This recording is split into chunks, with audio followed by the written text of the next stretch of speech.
What's the biggest difference between working for yourself and working for an agency? Yeah, good question. So, working for agency, I think is a bit more simple for sure.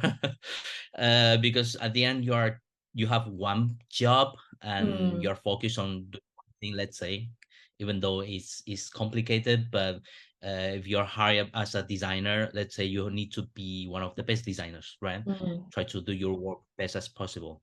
But when you're running a studio, you need to do many things, even cleaning the office, cleaning, doing all the things that you normally don't do. So, for example, business skills, mm. all these management skills, doing the finance, sales, marketing, everything. So Yeah, at the end, you have to do so many things that are sometimes are a bit, how do you say, contradictory. So, for example, when you're doing design, you need to be really careful about the details.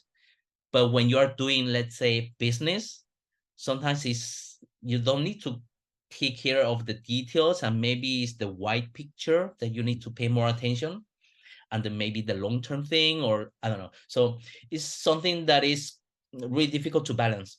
I remember when I started, mm, uh, I remember like when I need to focus on the designs, crafting the visuals, the logos and stuff, then suddenly you need to get out and try to talk to the client, but in a, let's say, in a more non-emotional way.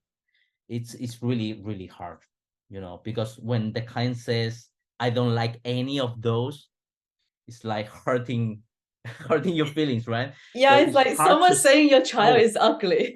yeah. So that's super hard, I think. Mm, And to be, let's say, balanced and try to be more having a, outside perspective, I think is it's really difficult.